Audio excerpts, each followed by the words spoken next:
When it first released, LA Noire felt like it would change the video game industry forever. It was the first and so far only game to use the expensive motion scan technology, a method that captured real-life actors' faces using a ring of 32 cameras. The results in 2011 were unlike anything we'd seen up to that point.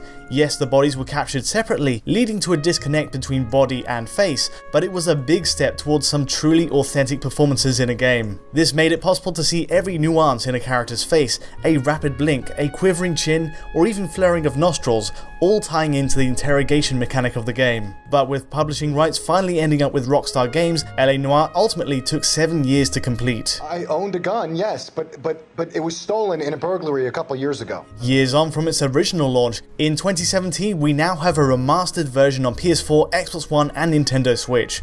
The real star of the show is of course Nintendo's hybrid console, which marks the first time we've been able to play the game on a portable machine. But just how well does it stack up to the original PS3 release and other remastered editions? And finally, how does the game run on top tier equipment like Xbox One X? Built with PS3's Cell processor in mind, this game happened to run best on Sony's last-gen hardware. PS3 managed to run a massive open world built around an accurate Los Angeles city with fully functioning day-night cycles, weather, physics, wandering NPCs and traffic systems. All this meant a heavy reliance on the machine's unique satellite processing units, SPUs, which does have a knock-on effect for the quality of the Switch port. Indeed, parts of this Switch release are notably better than the PS3 original, but sadly there's also some obvious drawbacks. Let's start with the good news first. On Switch you get a fully playable version of LA Noire with a huge detailed world to explore, unlike anything we've seen on a handheld. Surprisingly, this also renders at 1920 by 1080 when connected to a TV by docking the system, much like the base PS4 release in fact. However, it's a dynamic resolution, meaning Switch will scale the pixel output based on rendering load, and at stress points that means a low point of 1440 by 1080. In other words, the game lowers its resolution on the horizontal axis alone, and faced with a busy street, it drops to 75% of the pixels overall. Still, even at 1440 by 1080 at lowest, Switch is still resolving far more detail than PS3's native 1280 by 720. Interestingly, Switch's portable mode, which I'll cover in more detail later in this video, uses a similar idea. You get a native 1280 by 720 on Switch to match its screen, giving it the same resolution as a PS3. However, the game will again scale down to 75% of this on the horizontal axis to 960 by 720 when it needs to. On Switch there are plenty of differences between docked and portable play otherwise, but for now, let's see how the docked Switch visuals compare to the original PS3 release. First up, there's the upgrade in textures. The Switch release is a mixed bag in this sense, in that it tends to use PS3 grade textures for characters, cars, objects and so on. Across the board it's usually a close match, but there are also spots where it's clearly improved. Take this shot as an example, where Switch's higher RAM means ground textures use a higher grade asset compared to PS3. Now let's be clear, Switch falls very short of the PS4's top texture preset, but at least it goes a step beyond the original release. Put into example, the textures on a base PS4, including character faces, are across the board much sharper and use the high preset in every case, whereas Switch is something of a mixture. This even translates to small details like curbs and train tracks, which are again massively improved over PS3 as we drive down this road. Again, Switch's 4GB of RAM comes to the rescue in size and bandwidth next to PS3's two 256MB partitions of RAM. Textures aren't on the level of Sony and Microsoft's latest consoles, but it's a satisfying step up on Switch, and there's plenty of added details across the road itself missing on PS3.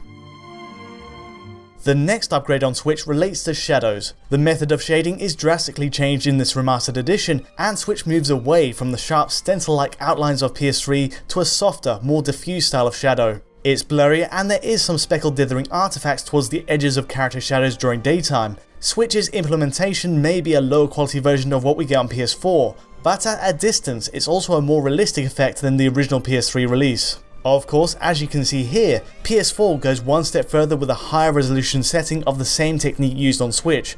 Put into example, shadows still have a diffused look on a standard PS4, but with less dithered artifacting. A new technique is used for ambient occlusion too. So long as it's docked, Switch opts for a subtler method than PS3, which often looked overbearing with these thick dithered contours of shade. It spoilt the look of some scenes on the original, and even added shade to areas where it simply made no sense. On Switch, it's more straightforward. If there's a gap between objects, it's filled lightly with shade, and characters get a very faint silhouette. It radically changes the look of the game next to the blankets of shade on PS3, and it's a great improvement. Meanwhile, a regular PS4 again adopts a similar approach to Switch, with a very slightly thicker pocket of shade around objects, though the difference in practice is minor.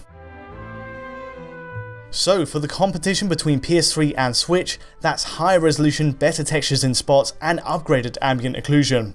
It's a pretty good deal, but this is where the benefits stop and the downgrades begin on Switch. The fact is, this is an engine built with PS3 in mind, and the architecture of Switch is different enough that aspects of the game don't make the jump perfectly. The main disappointment is, even while docked, Switch often has worse draw distances compared to PS3. Take a look as we drive down this busy road. Objects like benches, fire hydrants, and small bushes fizzle into view at closer range on Nintendo's machine. Likewise for buildings in the distance here, there's a cutback in how far afield Switch is able to render the city. Now curiously, trees render in at the exact same points as we drive down this simpler road, but it's also hard to ignore some glaring issues with the streaming of assets on Switch, where textures and lights pop in more obviously than PS3. If we look ahead on this first mission, the entire building site here is a blurry mess until we get much closer. You have to remember, of course, there's never been an open world game as ambitious as this on Switch, but this is a cutback too far that really intrudes on the immersion.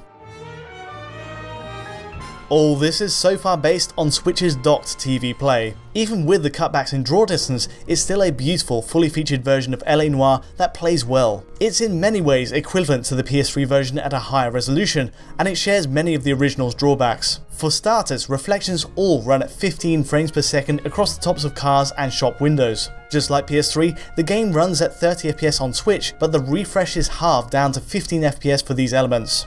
It really sticks out when you put the camera this close, and for perspective, PS4 runs all reflections at a full 30 FPS, and at a higher resolution than either Switch or PS3. Curiously, the refresh is also halved to 15 FPS for NPCs in the far distance, but this goes for every version of the game including Xbox One X. From here, the differences between versions are only slight. Switch falls short in terms of draw distance next to PS3 and of course PS4. The only real contrast that bears mention otherwise is that bloom is ramped up on PS4 compared to the docked Switch and PS3 editions, meaning neon signs stick out more at night. Overall, it's a small bonus for PS4, but the fact PS4 holds a native 1080p with high grade textures, better shadows, and ambient occlusion are the main benefits for that version. At this point, we've established the Switch version isn't without its flaws, but it turns in a great experience given the technology at hand. As far as docked play goes, the last question is, how does it perform compared to the PS3 original and the PS4 release? Fortunately, the game often runs at a fixed 30 FPS on Switch, but there are difficulties holding that once too many NPCs and cars enter the screen. Consider it a possible CPU bottleneck. Cases with lots of characters stood around one area cause Switch to go to the low 20s. The bad news here is, when stressed, Switch actually runs worse than PS3 ever did. It's struggling to cope with the open-ended nature of this recreation of LA, and all the interactions with AI plus physics on cars cause drops below PS3's number. Meanwhile, a base PS4 holds out at a straight 30 FPS all the way through with no issues at all. Now, Switch's drops below 30 FPS are a real shame, but there are issues which further deepen the problem. For one, that 30 FPS cap is paired with uneven frame pacing, meaning a single one-off drop frame can cue a bout of frame time spikes to 16 milliseconds, causing an erratic appearance to motion. It's a problem I've seen on a few Switch titles now, including the recent Doom port, and it just adds another distraction to what's otherwise an impressive showcase for the system. The other issue here is, when the Switch version does drop below 30 FPS, the actual speed of gameplay is also affected. Take this chase scene as an example. Taking a route through a busy park, it feels like Detective Phelps is running through treacle on Switch. PS3, by comparison, simply chops frames out, but keeps the momentum of play at the usual rate. It's telling that gameplay on Switch falls behind in this side-by-side comparison, simply because the entire rate of play is slowing down. It's much like the final knockout punch in a fighting game. In this case, it's really not welcome, and makes the game much harder to control on Switch. At this point, the Switch release comes across as a mixed bag, especially factoring in some shaky performance while docked. The saving grace here really is that it's a portable console as well, and the experience on a smaller screen often makes these cutbacks harder to pick out. Whether that's the frame rate drops or the draw distance and texture streaming issues, it simply doesn't stick out as much on that 6-inch display. As I've mentioned, Switch in portable mode runs at a dynamic 720p, scaling down to 960 by 720 where it needs to. This of course runs at 30 FPS still, and yes, the frame rate drops of the docked mode are present here. The frame rate falls to a similar degree to around the lower 20 FPS region when pushed with taxing areas. Again, it suggests a CPU limit in the machine, given the CPU clock stays the same whether it's docked or portable. There's really little change as far as performance is concerned, and despite the lower resolution, you'll still bump into some sluggish passages of play. That's not to say the game runs poorly. Most of the time Switch runs at a straight 30 FPS while in portable mode, but don't expect perfection.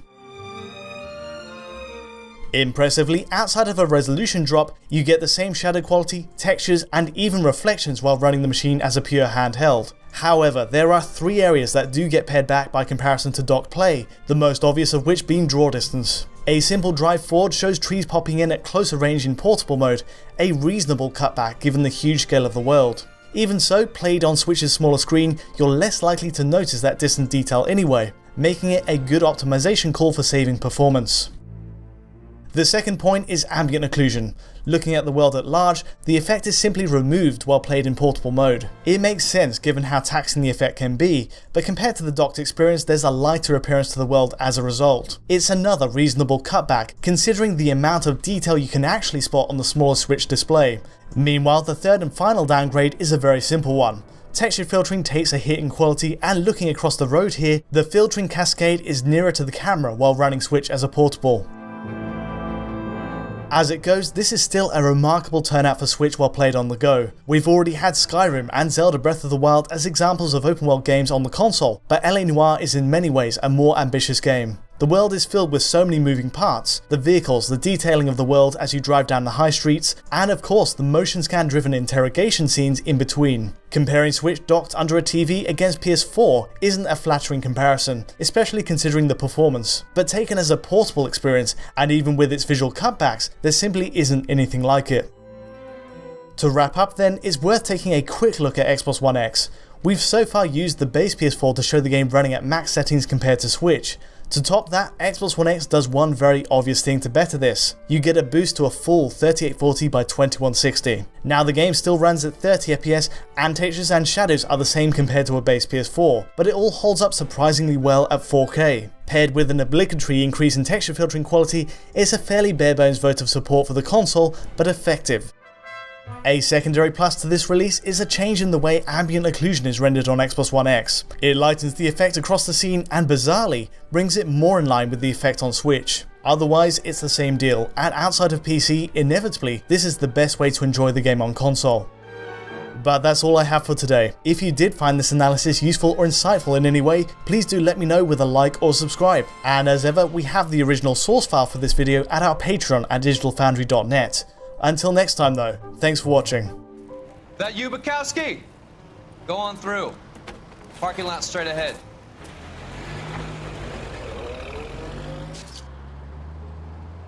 I need to get back to work, officer. The detectives are here now. You repeat to them what you told me.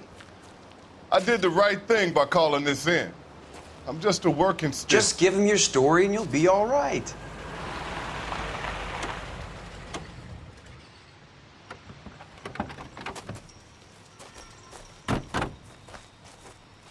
This is your first case, Phelps. It's okay to admit it if you're stumped. If you don't know what to do next, just come talk to me and we'll see what we can figure out. Thanks, Stefan. You're okay.